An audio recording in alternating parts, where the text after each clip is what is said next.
ஸ்மத்குருபரம்பராயை நமः. சிவாசரங்கபரகாலமுனித்ரயாப்தலக்ஷ்மாத்திரக்ஷணதித்யுகாகமாந்தம் ஆச்சாரிய பக்தி பரிபூதமானர்க்கசீலம் கோபாலதேசிகமுனிம் குருமாஸ்ரயாமः. ஸ்ரீமதே கோபாலதேசிக மகாதேசிகாய நமः. நீலாதுங்கஸ்தனகிருதடே சுத்தமுத்போயகிருஷ்ணம் பாராத்யம் ஸ்வம் ஸ்ருதிசிதமத்யாபயந்தி ஸ்வோச்சேஷ்டாயாம் சஜனிதம் யா பலாகிருத்தபுந்தே கோதாதஸ்மை நமயுதம் பூவ ஏவாஸ்து பூயः.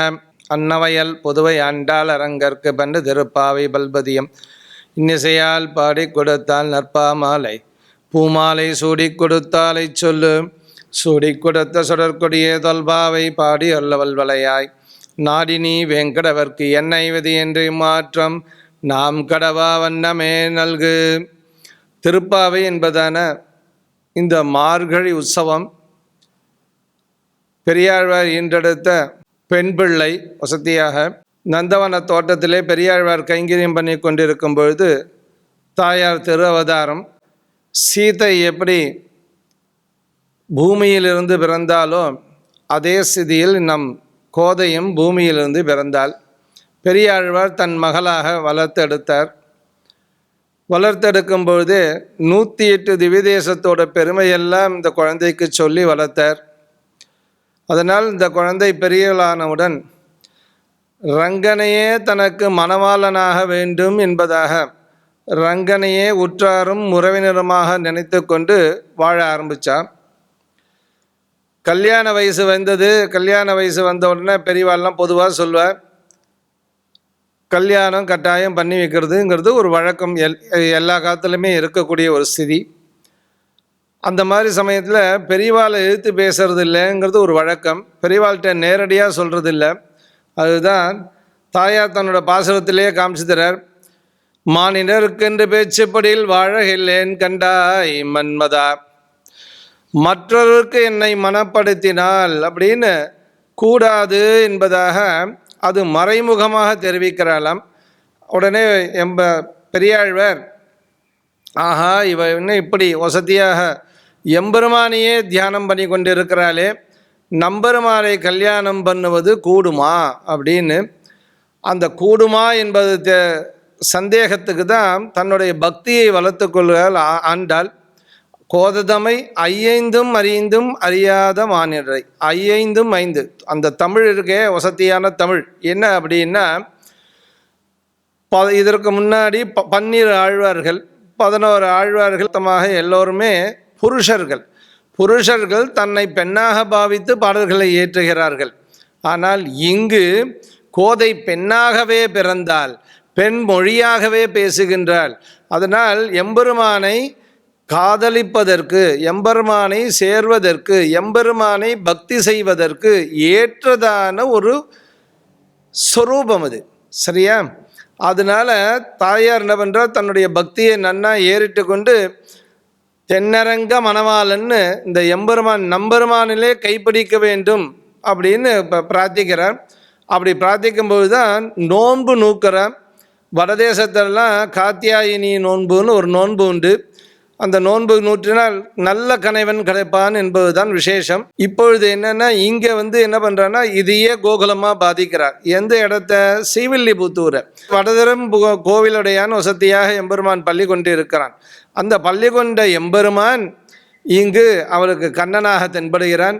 அதனால் தாயார் என்ன பண்ணுறான்னா, தன்னுடைய பக்தி பாவத்தை பெருக்குகின்றாள். அப்படி பெருக்கும்போது என்ன ஆச்சு அப்படின்னா, ஒரு சமயம் காதல் முற்றியது. எம்பெருமானோடு சேரக்கூடிய பருவம். பெரியாழ்வர் அவளை வேறு வழி இல்லை, நம்பெருமான்கிட்டயே ஏலப்பண்டு கொண்டு வரார் ஸ்ரீரங்கத்துக்கு வந்த உடனே அந்த வெளியாண்டாள் சன்னதின்னு ஒரு சன்னதி இருக்குது, திருக்குறளப்பன் சன்னதின்னு ஒரு சன்னதி இருக்குது. அந்த இடத்துக்கிட்ட வந்துடுறா. அங்கே தங்கின்னு இருக்கிறச்சே என்ன ஆச்சுன்னா, சீவிகையை திறந்து பார்த்தா ஆண்டாளை காணும். என்னென்னா பெருமாள் வசமாயிட்டா. ஒரு மகள் தன்னை உடையேன் திருமகள் போல் வளர்த்தேன் திருமால் தான் கொண்டு போனான்னு கதறி அழறார் பெரியாழ்வார். என்ன இப்படி காணுமே, நான் உன்ட்டு அர்ப்பணிக்கிறதுக்கு தானே வந்தேன் ரங்கான்னு. வந்த உடனே ரங்கன் சன்னதியில் சேவிக்க வந்தார். ரங்கனும் ஆண்டாளுமாக அங்கே காட்சி அளிக்கிறார்.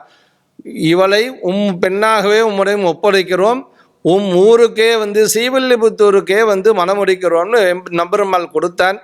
அதனால் தாயாரோட இன்னும் பக்தி பெறுகிறது. அதனால என்ன பண்ணுறான்னா திருப்பாவை என்பதான ஒரு முதல் பாசுரம், அதுக்கப்புறம் நாச்சியார் திருமொழி தையொரு திங்கள் ஆரம்பித்து அது 143 உரைத்தால் வாழியேன்னு 143 பாசுரங்கள் பாடினார் தாயார். அதில் திருப்பாவை முத்தானது. வேதம் தமிழ் செய்த மாறன் அப்படிங்கிற மாதிரி ஐந்தும் ஐந்தும் அறியாத மானிடரை வையம் சுமப்பதும் பம்புங்கிறார். அது மாதிரி வேதத்தோட தலைப்பை தான் இங்கே எடுத்து மாறன் எப்படி காமிச்சு கொடுத்தானோ எப்போதுமே பெரியவாள் காமிச்சு கொடுத்த வழியில் போகணும். அந்த வழியில் தான் வேதமனைத்திற்கும் வித்தாக்கும் திருப்பாவை வசதியாக. அந்த திருப்பாவையை தான் இப்போ நம்ம வந்து காணப்போகிறோம். இன்றையிலேருந்து ஆரம்பித்து 30 நாளைக்கு இந்த திருப்பாவை என்பதான பாசுரம், ஒவ்வொரு பாசுரத்துக்கும் ஒரு அர்த்தம் உண்டு. அந்த அர்த்தத்துக்கு பெருமாள் எப்படி அடைய வேண்டும், பெருமாளை எப்படி நாம் சேவிக்க வேண்டும், பெரியவர்களை எப்படி நாம் பின்பற்ற வேண்டும், நம்முடைய குல வழக்கம் என்ன, அத்தனை ஆச்சார அனுஷ்டானம் பழக்க வழக்கம் அத்தனையும் இந்த பாசுரம் மூலம் சொல்லித்தரார்.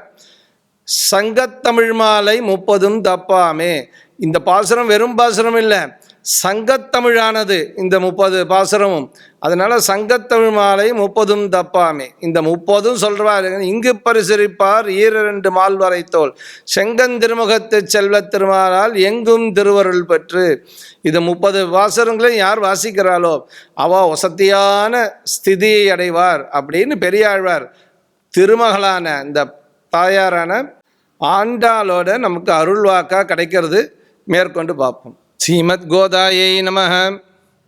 மார்கழி திங்கள் மது நிறைந்த நன்னாளால் நீராட போதுவீர் போதுமினோ நேரீர் சீர்மல்குமாய்ப்பாடி செல்வச் சிறுமீர்கள் கூர்வேல் கொடுந்தொழிலன் நந்த கோபன் குமரன் ஏராந்த கன்னி யசோதை இளஞ்சிங்கம் கார்மேனி செங்கன் கதுமதியம் போல் முகத்தான் நாராயணனே நமக்கே பிரதருவான் பாரோர் புகழ படிந்தேலோரம்பாவாய். மார்கழி திங்கள் மது நிறைந்த நன்னாளால் ஒரு விரதம் காத்தியாயி நோம்பும் பார்த்தோம். இங்கே மார்கழி திங்கள்னு ஆரம்பித்து 30 பாசுரத்துக்கும் 30 நாளுக்கும் ஒரு நோன்பை நூக்கிறா தாயார். தான் இருந்த ஸ்ரீவில்லிபுத்தூரையே கோகுலமாக பாவிக்கிறாள். அங்கே முக்குளம்னு ஒரு குளம் இருக்குது. அந்த குளத்தையே யமுனா நதிக்கரையாக பாவிக்கிறாள். அந்த தடாகத்துக்கு மேல் வசதியான வடபெருந்த கோயிலுடைய மதில் சுவர்களோடு சேர்ந்த வசதியான கோவில் ஒன்று உள்ளது. அதுவே நந்தகோபன் அரண்மனையாக பாவித்து தன்னுடைய கிருஷ்ண பக்தியை தன்னொத்த சிறுமிகளால் அத்தனை பேரையும் அழிச்சுண்டு இந்த பாசுரத்தை ஆரம்பிக்கிறார். இதுக்கு பொதுவாக ஆரம்பிக்கச்சே நம்மெல்லாம் பார்ப்போம் என்ன அப்படின்னா, ஒரு நல்ல காரியம் பண்ணுறதுக்கு நல்ல நேரம் முகூர்த்தம் அப்படின்னு நல்ல நாள் அப்படின்னு குறிக்கிறதெல்லாம் ஒரு வழக்கம் உண்டு. அதுதான் இங்கே வசதியாக ஒரு நல்ல நாளை குறிக்கிறார். என்ன நல்ல நாள்? பொதுவாக மார்கழி மாதம் பீடை மாதம் சொல்லுவாங்கலாம். பீடு உடைய மாதம் என்னென்னா நல்லதை முன்னெடுத்து சொல்லக்கூடிய ஒரு விஷயம். அடுத்தது என்னென்னா தையொரு திங்கள் வசதியாக தை மாதம் வரப்போகிறது. தைத்திங்கள் வரும்போது என்னன்னா அதுக்கு மார்கழி மாதம் கடைசியிலேருந்து இந்த பயிர்களுக்கெல்லாம் நீர் வருதுக்கு கொஞ்சம் கொஞ்சமாக குறைச்சிடுவா, நிறையா விடாமல். அந்த பயிர் அப்போ தான் நன்னா முளைகட்டி மேலே வந்து தலை சாஞ்சு நிற்கும் நெற்பயிர். அதை அறுவடை பண்ணுற சமயம் இது. அதுக்கு முன் மாதம் இது. அதனால் அது ரொம்ப ஜாக்கிரதையாக பார்த்துக்கணும் பயிரை. அது மாதிரி நமக்கு பொழுது புலரப்போகுது. எப்பொழுது பொழுது புலரப்போகுதுன்னா தேவர்களுக்கு பொழுது புலரப்போகுது. அந்த உத்தராயண புண்ணியகாலம் தேவர்களுக்கு பகல் பொழுது, தட்சிணாயன புண்ணியகாலம் இராப்பொழுது. அதனால் இராப்பொழுது 6 மாத காலம், பகல் பொழுது 6 மாத காலம். ஒரு வருடம் தேவர்களுக்கு ஒரு நாள். நம்மளுடைய ஒரு வருடம் தேவர்களுக்கு ஒரு நாள். அதனால் அது நல்ல நாளாக பார்க்கணுன்னு தான் பொழுது புலறதுக்கு பும்மாலை பொழுதில் காரியம் பண்ணலாம் அப்படின்னு சொல்லுவாள். பின் மாலை பொழுது அது என்னன்னா சூரியன் உதிப்பதற்கு முன் உள்ள ஒரு ஜாமம் 3லேருந்து 6 மணி வரை, அது முதல் ஜாமம். அந்த ஜாமம் ரொம்ப வசதி. அப்போ 4 நட்சத்திரம் நேரம் எதுவுமே பார்க்க வேண்டாம்.